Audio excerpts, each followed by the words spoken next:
행복 네 번째, 줄이고 목마른 자의 행복. 한번 따라합시다. 의에 줄이고 목마른 자는 복이 있나니 저희가 배부를 것이미요. 아멘. 네 번째, 의에 줄이고 목마른 자 그랬습니다. 줄이고 목마른 자는 먹을 것과 마실 것을 찾죠. 먹을 것을 찾습니다. 배고프면. 목마른 자가 마실 것을 찾아요. 자, 그런데 이렇게 목마르고 배고픈 사람처럼 우리가 무엇을 찾으라는 거예요? 무엇에 이렇게 줄이고 무엇에 목마르라는 거예요? 의에 그랬죠. 의. 그래서 여기 의가 중요합니다. 의를 그렇게 찾으라는 거예요. 의. 목마른 것처럼, 배고픈 것처럼. 배고픈 사람에게요, 먹을 것 외에 다른 건 아무 소용 없습니다. 목마른 사람에게는 물 한 컵 외에, 물 한 병 외에 더 중요한 게 없어요. 배고플 때 형 에서에게 야곱이 팥죽 한 그릇 가지고 장자의 축복을 사게 되죠. 그만큼 배고픈 거는 이길 장사가 없어요. 배고픈데 먹을 게 더 중요하죠. 먹을 거 있어야죠. 목마를 때 마실 물이 있어야죠. 자, 이와 같이 그랬습니다. 의를 그렇게 찾으라 그랬는데, 자, 여기 여러분 의는 뭘까요? 의는 righteousness, right, 옳다 그런 말이에요. 올바른 관계, 의라고 하는 것을 특별히 하나님과 올바른 관계의 상태, 개념을 의라 이렇게 말할 수 있습니다. 그러면 자, 의에 줄이고 목마르라 하는 것은 하나님과의 올바른 관계를 위해서, 하나님과의 관계가 깨어질 때 목마른 거예요. 하나님과의 관계가 깨어질 때 배고픈 거 해결하려고 하는 것처럼 하나님과의 관계를 회복해야 되겠죠. 그렇게 사는 자가 그 말입니다. 하나님과 늘 관계를 회복해가는 자가 행복하다는 거예요. 그때가 행복한 것이다. 행복의 상태가 뭐냐? 모든 게 다 만족돼서 다 구비돼서 행복한 게 아니고 오히려 목마르고 배고플 때처럼 하나님에 대해서, 하나님의 관계에 대해서 내가 회복하려고 그럴 때, 깨어진 하나님의 관계를 회복시키고 싶을 때, 내 안에서 하나님이 떠나신 것 같이 공허해질 때, 배고픈 것처럼, 먹을 것 찾는 것처럼 하나님을 찾을 때 행복한 자다 그랬어요. 결국 그가 배부르게 될 것이다.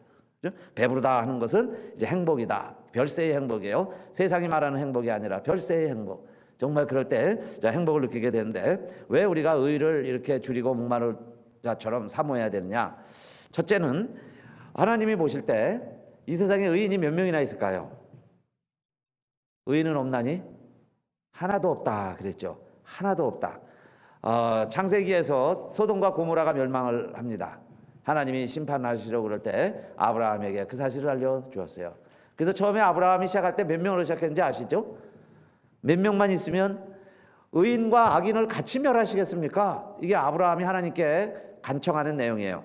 의인이 있는데 어떻게 악인과 의인을 함께 벌하시려고, 소돔과 고모라 심판하시면서 다 멸하시려고 그러십니까? 의인 50명만 있어도 이 성을 멸하지 마십시오. 그런데 하나님이 그렇게 하시겠다 그랬어요. 의인 50명만 있으면 내가 50명 때문에 악인을 다 벌하지 못한다 그랬습니다. 근데 아브라함이 아무리 세봐도 50명이 안 나와요. 그래서 몇 명으로 하나님과 딜을 해요? 45명, 40명, 30명, 20명. 결국 몇 명까지 줄어요? 10명.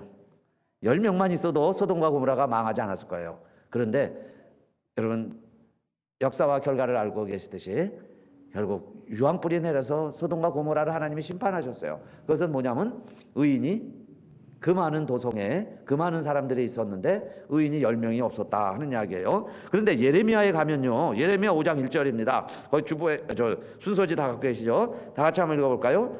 5장 1절 시작. 너희는 예루살렘 거리로 빨리 왕래하며 그 넓은 거리에서 찾아보고 알라. 너희가 만일 공의를 행하며 진리를 구하는 자를 몇 사람? 한 사람이라도 찾으면 내가 이 성을 사하리라. 그런데 한 사람도 없었어요. 예루살렘 멸망했죠. 결국 성전이 무너지고 나라가 망하고 백성이 뿔뿔이 흩어지는 역사를 잘 알고 있는데, 그 이유를 예레미야는 의를 행하는 사람이 한 사람도 없었다는 겁니다. 그런데 구약 시대만 그런 게 아니에요. 유대인만 그런 게 아니라 온 인류에 대해서 바울은 로마서 3장 10절 기록한 바 의인은 없나니 하나도 없다 그랬어요. 깨닫는 자도 없고 하나님을 찾는 자도 없고 3장 12절 다 치우쳐 한 가지로 무익하게 되고 선을 행하는 자는 없나니 하나도 없도다. 한 사람도 선을 행하는 자가 없고 하나님 찾는 자가 없다 그 이야기입니다. 그러면 우리들이 어떻게 해야 되겠어요? 하나님과의 관계 회복하려고 그래야죠. 목마른 것처럼, 배고플 때처럼, 먹는 것 찾는 것처럼 우리가 하나님과의 관계를 회복해야 되는데, 그러면 어떻게 우리가 의로워질 수 있을까요? 이 많은 역사가 창세기부터죠. 예수님 때까지 의인은 없다는데, 한 사람도 없다는데, 저와 여러분도요 별 수 없어요. 아무리 노력하고 애써도 안 될 거예요. 저도 오늘 뭐 의롭게 산다고 했지만은 의로운 것보다는 하나님 보시기에 더 합격 점수가 될까? 하나님이 기뻐하시는 더 많이 했을까? 하나님 원치 않는 일을 더 많이 했을까?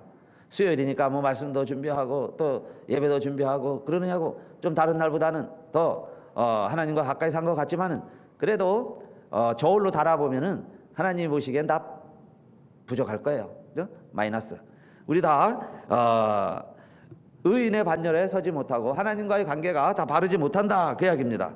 그런데 감사한 것은 여러분요, 우리의 의로 안 되는 것을 하나님이 율법 외에 한 의를 우리에게 세우셨어요. 다른 의를. 그 의가 뭐냐? 예수 믿는 자를 의롭게 하시는 하나님의 방법. 그래서 자신도 의로워지고 예수 믿는 자를 의롭게 하시겠다는 하나님의 방법. 그것을 로마서 3장에서는 잘 소개하고 있습니다. 자, 의인이 하나도 없다고 그랬는데 로마서 3장 23절 모든 사람이 죄를 범하였음에 하나님의 영광에 이르지 못하더니 3장 24절 다 같이 그리스도 예수 안에 있는 구속으로 말미암아 하나님의 은혜로 값없이 의롭다 하심을 얻은 자 되었느니라. 할렐루야. 의롭다 하심을 얻은 자가 된다는 거예요. 어떻게 우리가 의롭다 하심을 얻게 됐나요? 거기 네 가지가 나옵니다. 네 가지 다 중요하고 귀한 표현들이에요. 이것 때문에 우리가 의인이 될 수 있다는 겁니다. 첫째는 그리스도 예수 통해서. 예수님 없으면 이 모든 일들이 불가능해요. 그런데 그리스도 예수 안에 있는 또 무엇으로 말미암아 그랬어요? 두 번째, 구속으로 말미암아. 예수님이 십자가에서 죽으심으로 우리의 죄를 씻어주신 거예요. 그 피로 우리의 죄값을 감당하셨어요. 그게 구속입니다. 그게 몸값이에요. 랜섬. 우리의 죄를 위해서 내 몸값을 누군가가 지불하는 거예요. 그게 구속입니다. 두 번째. 그런데 그게 뭘까요? 하나님의 은혜로 그랬습니다. 왜 그렇게 했냐 이 말이에요. 그게 하나님의 은혜입니다. 하나님의 은혜. 어찌 하나님이 죄인인 나를 살리려고 죄 없는 하나님을, 죄 없는 예수님을, 예수가 하나님이신데 인간이 되셔서 왜 예수가 죽으셨냐 이 말이에요. 그게 은혜입니다. 은혜. 우리가 갚을 길 없는 은혜. 그런데 그것을 얼마를 주면 우리가 그걸 살 수 있으며 우리가 얼마 대가를 치러야 그게 내 것이 될까요? 값없이 그랬어요. 값없이. 그러면 오직 우리에게 필요한 건 뭐냐? 믿음이에요. 믿기만 하면 그 예수를 믿는 자에게 하나님께서 저와 여러분에게 의롭다 하시는 그 모든 죄를 용서해 주시고 감각해 하시고 우리를 의롭게 하시려고. 그게 3장 26절이에요. 곧 이때에 자기의 의로우심을 나타내사 자기도 의로우시며 또한 예수 믿는 자를 의롭다 하려 하심이니라 그랬어요. 예수 믿는 자를 의롭다 하려 하심이니라. 예수 믿는 자를 의롭다고. 이게 믿음으로 의로워지는 칭의입니다. 의롭다고 인정받는 거예요. 의인. 놀라운 사실이고 감사할 이유죠. 그러면 27절에 그런즉 자랑할 때가 어디뇨? 있을 수가 없느니라. 무슨 법으로냐? 행위로냐? 아니라 오직 믿음의 법으로니라. 이제 믿음으로 의로워지는 거예요. 믿음의 법으로 의로워지는 겁니다. 그래서 3장 28절 그러므로 사람이 의롭다 하심을 얻는 것은 율법의 행위에 있지 않고 믿음으로 되는 줄 우리가 인정하노라. 이 말씀은 우리가 의로워진다는 게요, 내가 행위로 착하게 살아서 죄 안 짓고 의로워질 수 있는 인생은 하나도 없어요. 그래서 예수 믿고 구속으로 말미암아 죄 용서함 받고 하나님의 자녀가 되어서 의로운 길을 가는 길을 하나님 우리에게 열어주셨는데, 예수님 때도 스스로 의롭다고 생각하는 많은 사람들이 있었습니다. 자기들이 의롭다고 생각하는 사람들. 그 사람들이 누굴까요? 자기가 스스로 의롭다고 그래요. 그런 사람들 가리켜서 바리새인들입니다. 바리새인들은 기도도 많이 했습니다. 그리고 죄인들과 우리는 다른 것을 하나님께 감사합니다. 그리고 기도하는 사람들이에요. 길거리에 서서 기도하기를 좋아합니다. 그리고 우리는 토색도 안 했습니다. 불의도 안 했습니다. 간음도 하지 아니했습니다. 이 세리들과는 우리가 다릅니다. 그리고 우리는 금식도 많이 합니다. 또 소득의 11조도 드립니다. 그리고서는 따로 서서 큰 소리로 기도하는 것은 무슨 의의를 내세우는 걸까요? 자기의 의의를 그랬어요.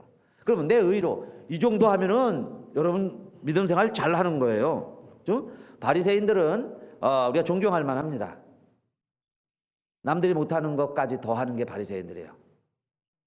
그러니까 자랑하고 싶죠. 우리는 이만큼 합니다 하는 게 바리새인들이에요. 그렇게 많이 자랑을 했다는 거예요. 그러면 예수님 때 그 의가, 자기가 잘한 의가 예수님께 인정받고 하나님 나라에 당당히 들어가고 하늘나라에서 칭찬을 받고 상급을 받아야죠. 그런데 예수님은 뭐라고 말씀하시느냐? 반면에 세리들이 기도할 때는 이렇게 기도한다. 하늘을 우러러 쳐다보도 못 보고 가슴을 치면서 가로되 하나님이여 불쌍히 여기옵소서. 나는 죄인으로소이다. 그렇게 기도하는 세리들이 있었다. 그러니까 두 종류의 사람이 있는 거죠. 이 세리들은 죄인이에요. 자기의 의가 없어요. 의롭지 못하다 그 말이에요. 우리 의인이 아니라는 거예요. 의인의 반열에 들지를 못하는 겁니다. 그런데 예수님의 결론이에요. 누가복음 18장 14절. 내가 너희에게 이르노니 이 사람이 저보다 의롭다 하심을 받고 집에 내려갔느니라. 무릇 자기를 높이는 자는 낮아지고 자기를 낮추는 자는 높아지리라 하시니라. 이 말씀은 누가 더 의롭다는 거예요. 우리도 의로워져야 되는데 주님이 우리를 의롭다고 인정해 주셔야 되는데 누가 더 의롭다는 거예요? 세리가. 이 사람이 저 사람보다 의롭다 하심을 받고 그랬는데 이는 지시대명사가 앞에 있는 걸 말하는 거예요. 뒷부분에 있는 죄인이 이 사람이에요. 저 사람은 누구냐? 바리새인이에요. 먼저 있었던 사람. 그러니까 이 사람이 누구냐? 세리는 저보다 바리새인보다 의롭다 하심을 받고. 놀라운 이야기 아닙니까? 세상에서는요 바리새인들이 의롭다고 그럴 거예요. 훨씬 바리새인이 의롭습니다. 훨씬 세리들이 의롭다고 인정을 못 받는 거예요. 오늘날도 그렇게 평가할 수 있어요. 오늘날도 그렇게 판단하고 평가할 수 있습니다. 그런데 우리 예수님의 말씀은 세리가 저 사람들보다 먼저 의롭다 의심을 받고 하늘나라에 아버지 집에 먼저 들어가게 된다 그랬습니다. 자, 이것은 내 의가 아니에요. 내 의로는 한 사람도 의롭다고 인정받지 못하는데, 그렇기 때문에 세리들은 하나님의 도움을 간구하고 긍휼을 요구하고 불쌍히 여기옵소서 그랬죠. 하나님께 긍휼을 여기는 거예요. 불쌍히 여겨달라는 거예요. 그러는 자가 더 의롭다. 내가 더 의인이다. 인정을 받고 하나님 나라에 먼저 들어가리라 그랬는데, 그러면 이 차이는 뭘까요? 세리와 바리새인의 차이. 무엇이 갈라놓은 것 같아요? 오직 의인은 무엇으로 말미암아 살리라? 믿음으로. 믿음의 차이죠. 믿음. 왜? 세리와 창길은요 스스로 죄인이라고 생각하기 때문에 믿음을 찾는 거예요. 예수를 믿고 긍휼히 여김을 받아야, 불쌍히 여김을 받아야 우리가 구원받는다는 것을 압니다. 그런데 놀라운 사실은 그 믿음 때문에 하나님이 의롭다고 인정해 주는 거예요. 예수를 찾기 때문에 예수 그리스도의 보혈이 그를 의롭다고 인정해 주는 거예요. 반면에 내가 조금 착한 일하고 내가 조금 의롭고 그것도 남보다 조금 더 기도하고 남보다 조금 더 착하게 사는 것 같아서 무엇이 없느냐? 믿음이 없어요. 다 자기 의입니다. 나예요. 나 자기. 내가 항상 주인이었지 주님을 의지하고 주님을 고백한 적이 전혀 없을 수 있다 그 이야기예요. 바리새인들이 그렇게 열심히 종교 생활은 했는데 정작 내 안에 믿음이라는 게 없어요. 내 의니까요. 온통 내 의니까 결국은 예수 없이 종교 생활만 했을 때 그 의가 더러운 옷 같다 그랬습니다. 그러니까 내 의로만 구원받고 내 의로만 평가받으려고 그러니까 뭔가 입기는 입었는데 더러운 옷을 입는 것 같아요. 내 행실은 다 더러운 행실이 되어버렸으니까. 그래서 예수님이 여러 비유를 말씀하시면서 그 불의한 재판관 이야기 하실 때 그러셨어요. 어떤 재판관이 하나님도 두려워하지 않아요. 그리고 사람들, 백성도 무시합니다. 그 정도 되면은 하나님 두려워하지 않고 백성들을 무시하면은 그보다 더 악한 재판관이 어디 있겠어요? 자기 멋대로 마음대로 막 합니다. 그런데 그 재판관일지라도 들어주는 경우가 있다는 거예요. 재판관이 그렇게 악한 재판관일지라도 들어주는 예가 있다. 언제 그렇게 들어줄까요? 가난한 과부가 억울한 일을 당했는데 변호사 살 돈도 없고 세상도 내 편이 아니고 억울하고 원통하고 억울해서 어떻게 하느냐? 매일 재판관 집에 찾아가가지고 문 두들기면서 내 소원 좀 들어달라고, 내 소원 좀 들어달라고 그렇게 하소연을 하면 이 재판관이 나중에는 불의한 재판관이지만은 귀찮아서 들어줄 것이다. 그랬어요. 귀찮아서 들어준다.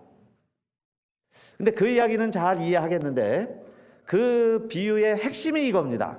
예수님이 왜 그 이야기를 하셨을까요? 불의한 재판관이라도요, 억울한 일 당하면 매일 밤 찾아가서 하소연할 거다. 그런데 내가 너희에게 이르노니 속히 그 원한을 풀어주시리라. 그러나 인자가 올 때에 세상에서 믿음을 보겠느냐? 이 말씀하셨어요. 이 과부처럼, 이 억울한 과부처럼 저 재판관에 가서 이야기하면 들어줄 것이다 이렇게 생각을 하고 매일 밤 찾아가는 것처럼 하나님 앞에 기도하고 하나님 앞에 밤낮 부르짖고 낭망하지 말고 계속 기도할 수 있는 믿음을 내가 마지막 때 보겠느냐 그랬어요.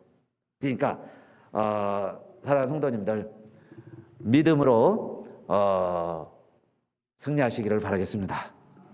그 믿음이 있느냐 그 이야기예요.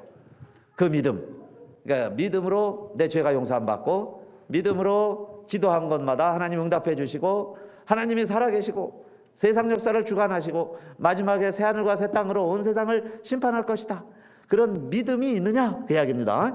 그 믿음이 있어야 하나님과 나와의 관계가 의로워지는 거예요. 바로 회복되어지는 겁니다. 그러면 세 번째 빌립보서 말씀을 통해서 그럼 우리가 어떻게 하여야 완전해질까요? 어떻게 해야 정말 우리가 배부른 자가 될 수 있어요? 언제 우리가 행복해집니까? 빌립보서 3장 12절 14절까지 세 절 다 같이 시작. 내가 이미 얻었다 함도 아니요 온전히 이루었다 함도 아니라 오직 내가 그리스도 예수께 잡힌 바 된 그것을 잡으려고 쫓아가노라. 형제들아, 나는 아직 내가 잡은 줄로 여기지 아니하고 오직 한 일, 즉 뒤에 있는 것은 잊어버리고 앞에 있는 것을 잡으려고 표대를 향하여 그리스도 예수 안에서 하나님이 위에서 부르신 부름의 상을 위하여 쫓아가노라. 아멘. 이 말씀은 내가 이미 다 이루었다, 나는 이제 완성되었다, 나는 의인이다, 나는 죄가 없다 이렇게 말하지 말라는 겁니다. 바울도 그랬어요. 내가 온전히 이루었담도 아니고 이미 얻었담도 아니다. 나는 목표를 향해서 부지런히 달려가고 있습니다. 그랬어요. 자, 이것이 우리들의 모습이죠. 우리들의 삶의 태도입니다. 완벽하다 생각하는 순간 넘어지는 거예요. 그래서 항상 하나님 앞에서 우리가 죄의 욕에 넘어가지 않도록 하나님과의 관계를 늘 바로 맺어가는 겁니다. 김동길 교수가 그 어머니에게서 그 믿음을 쭉 전수받았어요. 그러면서 그 어머니의 믿음의 모습을 그리면서 이렇게 이야기를 했습니다. 한 번은 어머니가 자기가 어릴 때인데 들에 가서 평양 들에서 일하다 너무 더우니까 막 들어오셔가지고 부엌에 가서 냉면, 이북 사람들이 냉면을 잘 먹죠. 그러니까 냉면을 막 해가지고 맛있게 시원한 등짐국물, 그 김치국물에 탁 해갖고 냉면을 몇 수저 이렇게 먹다가요 깜짝 놀랐어요. 그랬더니 어머니가 그렇게 얘기하시대요. 아니 이 망할, 그게 이제 엄마 표현대로 한 겁니다. 이 망할 무엇이 하나님께 기도도 안 하고 냉면을 먹네. 이러군요. 자기 자신을 그냥 막 이렇게 치시더니 그해 1년 내내 냉면을 안 드셨다는 거예요. 하나님 앞에 죄송해서. 아니 내가 뭐가 그렇게 배고프고 뭐가 그렇게 목말라서 하나님 앞에 기도도 못하고 기도도 안 하고 막 처먹고 있네 이랬다는 거예요. 이 망할 뭐 이러면서 그게 의에 줄이고 목마른 모습이에요. 조금이라도 내가 부족하지 않으려고, 하나님 앞에 그릇되지 않으려고, 하나님과의 관계라고 그랬죠. 올바른 관계. 그거 기도 안 한다고 뭐 큰 대수 나겠나? 이건요 배부른 상태예요. 배부른 자의 모습이에요. 그러니까 조금 잘못하고도 크게 잘못한 것처럼 하나님 앞에 뉘우치고 회개하고 1년 내내 냉면을 안 드셨다. 그 좋아하는 냉면을 안 드시면서 하나님과의 관계를 회복시켜 가려고 했다 하는 그 아들이 이제 어머니를 기억하는 모습입니다. 우리가 옛날 어른들은요 그렇게 의에 줄이고 목마르게 신앙생활을 했어요. 작은 것 하나에 신실하시고 그랬죠. 수예배 그러면요 또 예수 믿으면 새벽기도 그런 말씀들 많이 들으셨을 거예요. 예수 믿고 나서부터 새벽기도 한 번도 안 빠졌다. 옛날 어르신들 다 그랬죠. 예배 한 번도 안 빠졌다. 그게 왜 그래요? 하나님과의 신실한 관계 때문에 그런 거예요. 의를 지키려고. 그렇게 해서 잘못하면 다시 뉘우치고 회개하고 그럴 때 여러분 배부르다는 게 뭘까요? 꼭 성공하고 출세하고 많이 먹어서 배부른 게 아니라 하나님이 주시는 평화와 평강의 상태가 배부른 줄 믿으시기를 바라겠습니다. 그때가 곧 온다 그 이야기예요. 하나님 주신 평화와 평강이 있어요. 그것을 누리게 될 것이다 그 이야기입니다. 그러려면 우리는 어떻게 해야 되느냐? 항상 하나님 말씀에 순종해야죠. 그래서 신명기를 통해서 모세는 하나님의 명령을 지켜라, 하나님의 말씀을 지켜라. 그리하면 신명기 11장 15절이에요. 또 육축을 위하여 들에 풀이 나게 하시리니 내가 먹고 배부를 것이라 그랬습니다. 하나님 말씀을 지켜가는 거예요. 그리고 내가 지금 어디에 있는가? 이 탕자의 이야기 마지막 누가복음 이렇게 써 있죠. 배부르게 살라고 떵떵거리고 살라고 아버지 재산 다 가지고 먼 나라에 갔는데 거기서 그만 기근이 들고 가뭄이 드니까 먹을 게 없어요. 그래서 돼지 주염 열매로 줄인 배를 채우려고 그러는데 나는 여기서 줄여 죽는구나 그러죠. 여기 나는 여기서 줄여 죽는구나. 이게 배고픈 거죠. 목마른 거예요. 그런데 배고프고 목마른 것이 육체의 배고픔과 육체의 목마름이었는데 이게 결국은 뭘로 발전하느냐? 아버지께 가서 내가 아버지께 죄를 지었는데 내가 이제 아들이라 일컬음을 감당치 못하겠다. 나를 품꾼의 하나로라도 아버지가 여겨주시면 내가 아버지 집에 가서 품꾼으로 살면 내가 먹을 건 걱정 안 해도 되겠구나. 그리고 아버지 집에 돌아오게 됩니다. 그게 의에 줄이는 거죠. 그 계기가 의에 줄이는 계기가 되는 거예요. 우리도 때로는 가난, 또 아픔, 질병 이런 것이 하나님과의 관계를 바로 해줄 수 있어요. 그러면서 그것 때문에 어떻게 해야 돼요? 아버지 집을 그리워야죠. 아버지 집에 찾아가는 거예요. 잃어버렸던 예배가 회복되고 잃어버렸던 섬김을 되찾고 다시 내가 가득 찼던 내 자신의 이제는 나를 비우고 말씀으로 채우고 그리스도 안에서 내가 더 겸손해지고 그게 뭐냐? 아버지 집에 다시 돌아오는 거예요. 그런데 아버지 집에 돌아왔더니 아버지는 어떻게 해주세요? 아버지가 살찐 송아지를 잡고 풍류를 하고 음악을 하면서 우리가 먹고 즐기자 그래요. 잔치가 벌어지는 거죠. 기쁨이 있어요. 그래서 우리의 영혼의 상태도 영혼, 내 마음의 상태가 하나님을 떠나 있으면 하나님과의 관계가 의라고 그랬어요. 하나님을 떠나면요 더 행복하고 자유가 있을 것 같아요. 그래서 멀리 떠나가 보지만은 결국은 뭐냐? 줄이고 목마른 상태가 되는 거예요. 줄이고 목마른 상태가 됐을 때 다시 의에 줄이고 하나님과의 관계가 회복되면 뭐라고 그랬어요? 다시 아버지 집에서 살찐 송아지를 잡고 음악 소리와 함께 먹고 마시는 잔치가 벌어지는 것은 내 영혼에 기쁨이 있다는 거죠. 내 영혼에 기쁨이 회복되는 거예요. 그래서 내 삶이 진정한 의미를 제가 되찾게 되고 그리고 배부르게 된다 그랬어요. 의에 줄이고 목마른 자는 복이 있나니 저희가 배부를 것이며. 그래서 오늘도 내 상태가 어떤가 한번 보시고 여러분 내촌 감사함이 이런 이야기를 했습니다. 내가 모든 사람을 사랑하고 싶거든 한 사람을 사랑해라. 모든 사람 온 인류를 사랑하고 싶거든 한 사람을 사랑해 보아라. 그러면 온 인류를 사랑하는 길이 열리게 되는 거죠. 정말 여러분 내가 하나님을 사랑한다면 하나님 한 영혼을, 한 사람을 사랑하게 해주세요. 한 사람을 사랑하면 주님을 사랑할 수 있어요. 주님을 사랑한다면 한 영혼을 사랑하는 겁니다. 그래서 한 영혼이 주께로 돌아오면 회개할 것 없는 의인 99을 인하여 기뻐하는 것보다 하나님 아버지가 더 기뻐하시는 거죠. 이 탕자 하나가 돌아오니까 그렇게 하나님이 기뻐하신 것처럼, 아버지가 기뻐하신 것처럼, 그래서 저와 여러분이 하나님을 기쁘시게 해드리는 그 길이 무엇인가? 결국은 한 영혼 돌아오게 하는 것. 한 영혼 내가 사랑해서 그 영혼이요 아버지께 돌아오면 아버지가 이렇게 잔치를 베풀고 기뻐하신다고 그러니까. 그래서 올해는 우리 수요예배 참여하신 여러분 반드시 나도 한 사람 이상 꼭 열매가 있으시기를 주님의 이름으로 축원합니다.